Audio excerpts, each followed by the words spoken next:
पिछले एपिसोड में हमने देखा राम का रूप बदल गया। वो अब साधारण राजकुमार नहीं थे, वो अब महायोद्धा बन चुके थे। विश्वामित्र ने उन्हें दिव्यास्त्र दिए, ब्रह्मास्त्र, वैष्णवास्त्र, अग्निअस्त्र। वो हथियार जो देवताओं के पास थे, अब राम के पास आ गए। यज्ञ रक्षा सफल हुई। मरीच 100 योजन दूर जा गिरा, सुबाहु धरती पर। विश्वामित्र का यज्ञ संपन्न हुआ। अब यात्रा आगे बढ़ी मिथिला की तरफ, जहां राजा जनक थे, जहां शिव का धनुष था, जहां सीता थी। लेकिन मिथिला पहुंचने से पहले एक और कहानी थी, एक और उद्धार था। एक स्त्री थी जो हजारों साल से पत्थर बनी पड़ी थी, इंतजार में किसी के आने की, किसी के छूने की, किसी के मुक्त करने की। वो स्त्री थी अहल्या, और आज की कहानी उसकी है। वो कैसे पत्थर बनी, उसने क्या गलती की थी, या गलती उसने की ही नहीं थी, कौन था सही, कौन था गलत, और राम ने कैसे उसे मुक्त किया, बिना सवाल पूछे, बिना न्याय किए, सिर्फ कृपा से। ये है अहल्या उद्धार की कहानी, और साथ में मिथिला यात्रा का आरंभ। चलिए देखते हैं। यज्ञ संपन्न होने के बाद विश्वामित्र बहुत प्रसन्न थे।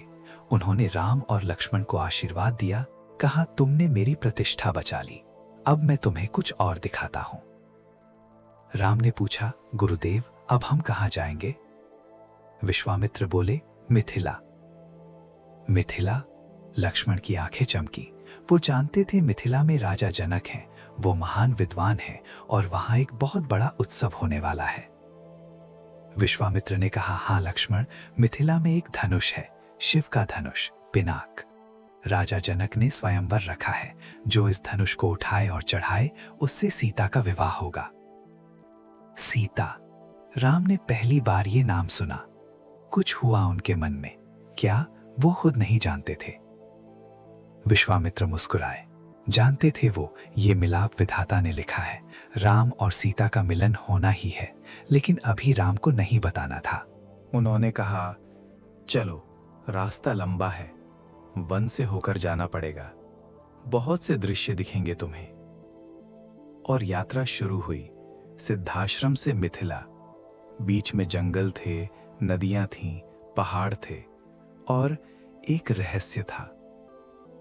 कुछ देर चलने के बाद विश्वामित्र एक जगह रुक गए। ये जगह अलग थी, शांत, सुनसान, कुछ अजीब सी।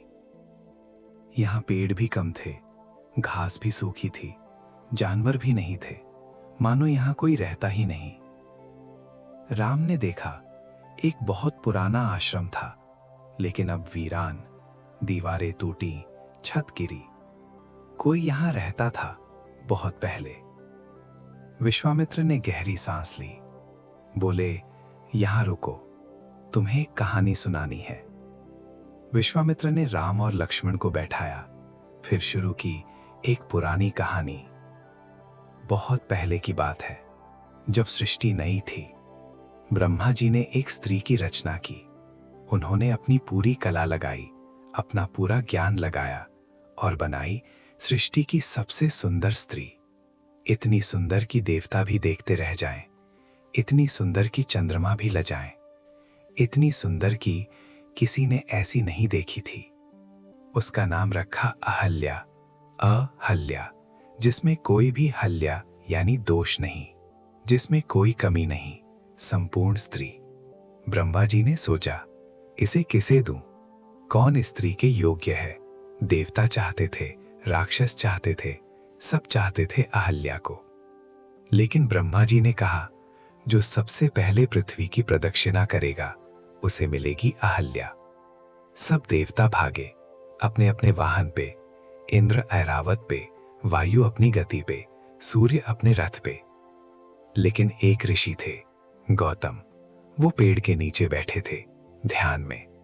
उन्होंने सोचा, पृथ्वी की प्रदक्षिणा, लेकिन गाय में तो पूरा ब्रह्मांड होता है। अगर मैं गाय की प्रदक्षिणा करूं, तो मैंने पृथ्वी की भी कर ली। और उन्होंने अपनी गाय की 7 बार प्रदक्षिणा की। फिर ब्रह्मा जी के पास गए, कहा, मैंने पृथ्वी की प्रदक्षिणा कर ली। ब्रह्मा जी हंसे। बोले, गौतम, तुम्हारी बुद्धि अनोखी है। तुमने शास्त्र का सही अर्थ समझा। अहल्या तुम्हारी हुई। और यूं अहल्या सृष्टि की सबसे सुंदर स्त्री गौतम ऋषि की पत्नी बन गई।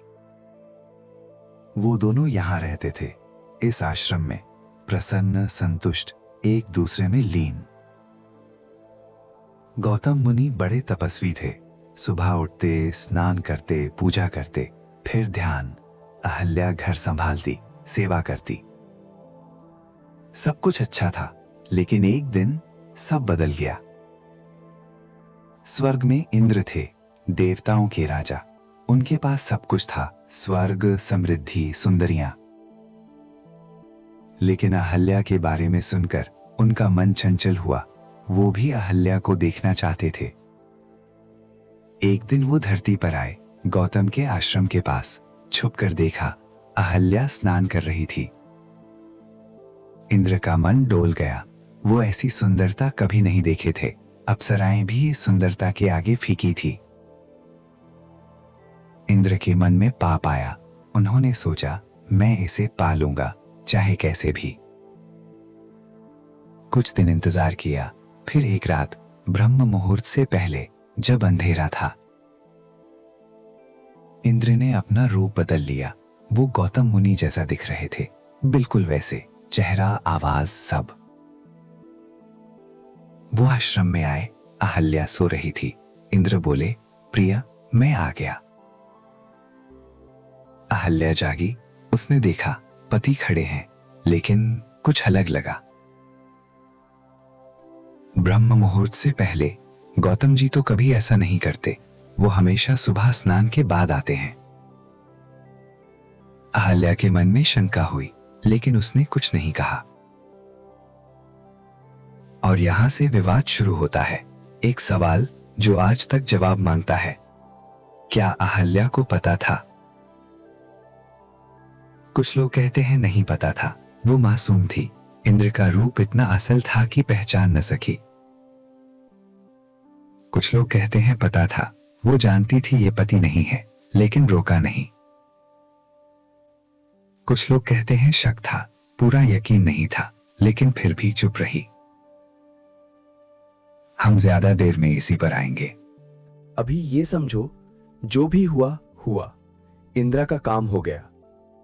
इंद्रा जल्दी में निकल गया। उसने सोचा गौतम से पहले भाग जाता हूं, लेकिन बाहर निकलते ही सामने गौतम खड़े थे। असली गौतम स्नान करके लौट रहे थे। गौतम ने देखा, ये कौन है? रूप मेरा, चेहरा मेरा, और मेरी पत्नी के आश्रम से निकल रहा है। एक पल में सब समझ गए। उनकी आंखें लाल हो गईं। क्रोध, ग्लानि, अपमान। गौतम ने इंद्रा को पहचान लिया। भले ही रूप बदला था, लेकिन आत्मा झूठी नहीं होती। बोले, इंद्रा, तूने ये क्या किया? इंद्रा घबरा गया। उसने माफी मांगी। बोला, मुनिवर, मुझे क्षमा करो, कामना ने अंधा कर दिया। लेकिन गौतम का क्रोध शांत नहीं हुआ। उन्होंने श्राप दिया, इंद्रा, तू स्त्री का भोगी है, तू सहस्र भाग वाला हो जा। इसका मतलब इंद्रा के शरीर पर 1000 जख्म हो जाए। वो जख्म आंखों जैसे दिखें, पूरा शरीर चितकबरे हो जाए।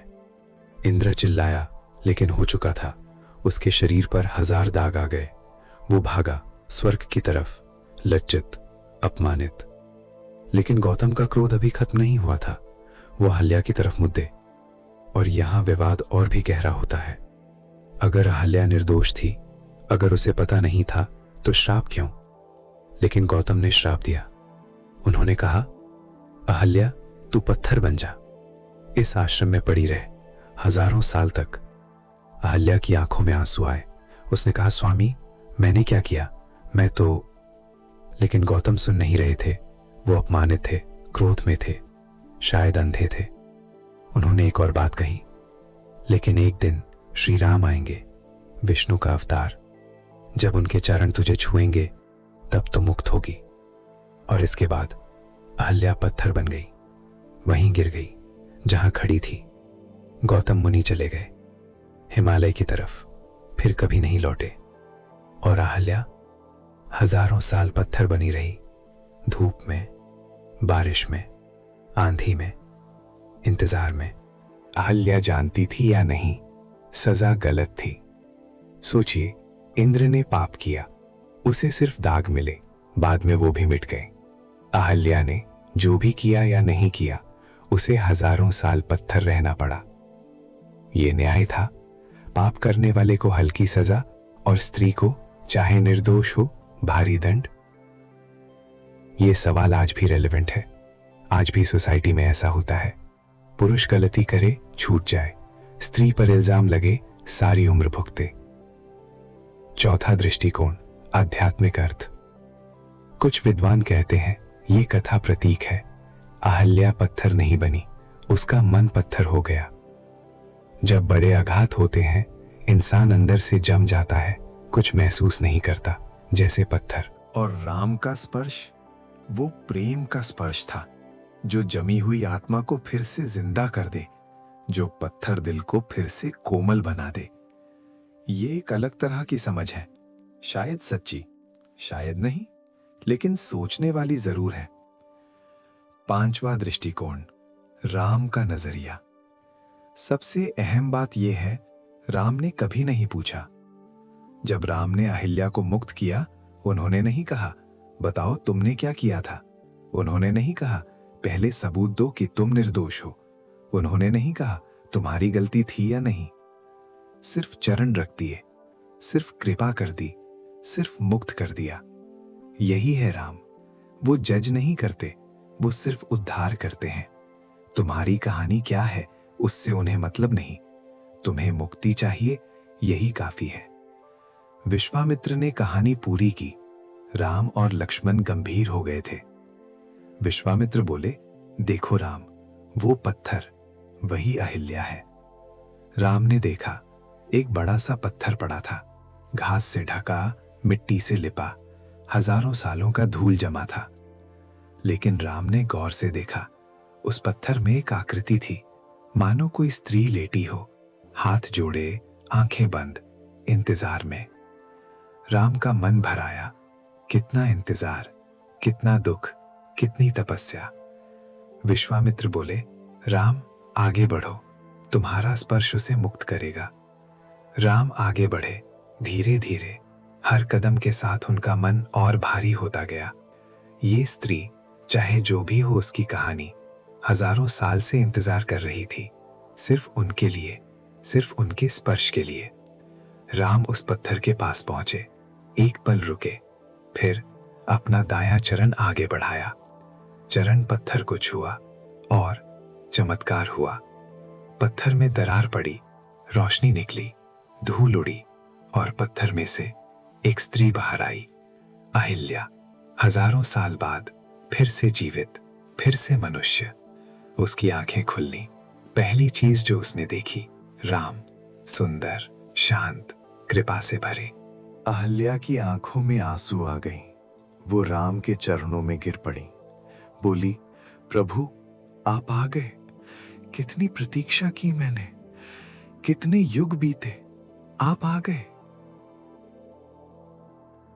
राम ने उसे उठाया, बोले, माता आपका तप सफल हुआ, आप मुक्त हैं, अब कोई बंधन नहीं। अहल्या ने हाथ जोड़े, बोली, आप माता कहते हो, मैं तो वो हूं जिसको दुनिया। राम ने रोक दिया, बोले, हमें दुनिया से मतलब नहीं, आप वो हैं जो हमारी माता समान है, जो गौतम मुनि की धर्म पत्नी है, जो ब्रह्मा जी की रचना है, आप पवित्र हैं। ये सुनकर अहल्या का सारा बोझ उतर गया। हजारों साल की ग्लानि, हजारों साल की लज्जा, सब खत्म। राम ने उसे क्षमा नहीं दी, क्योंकि क्षमा तब होती है जब गलती हो। राम ने तो उसे स्वीकारा, जैसी थी वैसी। यही सबसे बड़ी कृपा थी। जब अहल्या मुक्त हुई, आकाश में प्रकाश हुआ, देवता फूल बरसाने लगे। और तब एक रोशनी हिमालय की तरफ से आई, उसमें से एक मूर्ति प्रकट हुई।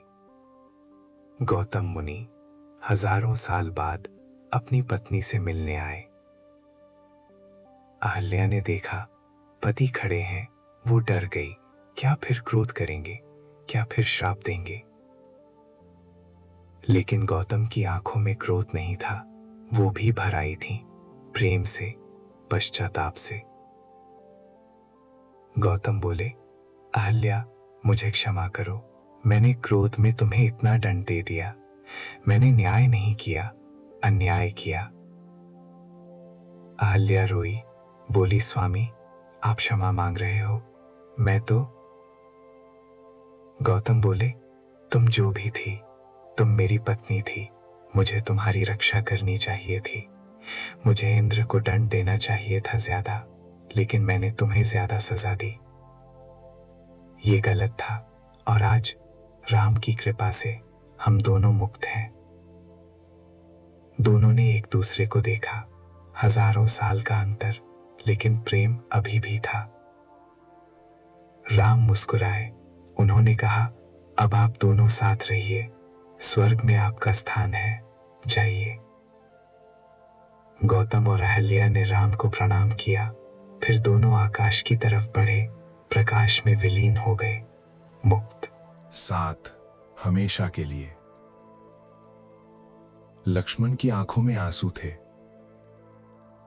उन्होंने सोचा, भैया कितने दयालु हैं। बिना सवाल, बिना न्याय, सिर्फ कृपा। अहल्या का उद्धार हो गया, आश्रम फिर से पवित्र हो गया। अब यात्रा आगे बढ़नी थी। विश्वामित्र बोले, चलो राम, मिथिला दूर नहीं है, आज शाम तक पहुंच जाएंगे। राम आगे बढ़े, लेकिन उनका मन अभी भी अहल्या में था।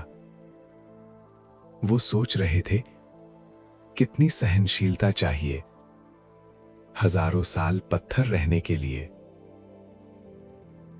लक्ष्मण बोले, भैया अहल्या माता बहुत भाग्यशाली थी, आपके दर्शन जो मिले। राम बोले, लक्ष्मण भाग्य तो उनका था, लेकिन कर्तव्य हमारा था। जो दुखी हो उसे सुख देना, जो बद्धा हो उसे मुक्त करना, यही तो करना है हमें। यात्रा जारी रही। जंगल खत्म होने लगा, खेत दिखने लगे, गांव दिखने लगे, और फिर दूर में एक बड़ा सा नगर दिखा। मिथिला, सुंदर, समृद्ध, सजा हुआ, मानो कोई उत्सव हो। विश्वामित्र मुस्कुराए, बोले, देखो राम, मिथिला में स्वयंवर की तैयारी है। राजा जनक ने निश्चय किया है, जो शिव धनुष उठाए उससे सीता मिलेगी। बहुत राजकुमार आए हैं, बहुत योद्धा आए हैं, कोई नहीं उठा पाया। राम ने पूछा, शिव धनुष, वो कौन सा धनुष है गुरुदेव? विश्वामित्र बोले, ये धनुष शिवजी का है। उन्होंने इसे राजा जनक के पूर्वज को दिया था। इतना भारी है कि 100 हाथी भी ना उठा पाए। इतना शक्तिशाली है कि देवता भी डरें। और इसे तोड़ना है? नहीं राम, इसे उठाना है, चढ़ाना है, तभी सीता मिलेगी। लक्ष्मण बोले, भैया उठा लेंगे। उन्होंने ताड़का मारी, मरीच को उड़ाया, धनुष क्या चीज है? राम चुप रहे। वो जानते थे घमंड अच्छा नहीं, जो होगा वो देखेंगे। मिथिला के दरवाजे नजदीक आ रहे थे। राम का दिल धड़क रहा था। क्यों? वो नहीं जानते थे। शायद उन्हें पता था कुछ होने वाला है, कुछ बहुत बड़ा, कुछ जो उनकी जिंदगी बदल देगा। सीता का इंतजार खत्म होने वाला था। राम आ रहे थे, उनके लिए, सिर्फ उनके लिए। तो दोस्तों, आज हमने देखी दो कहानियां, एक अहल्या की, एक यात्रा की। अहल्या वो स्त्री जिसे दुनिया ने जज किया, लेकिन राम ने नहीं किया। उन्होंने सिर्फ मुक्त किया। यही है सच्चा ज्ञान। हमने देखे अलग अलग दृष्टिकोण। वाल्मीकि क्या कहते हैं, तुलसीदास क्या कहते हैं, आज के लोग क्या सोचते हैं।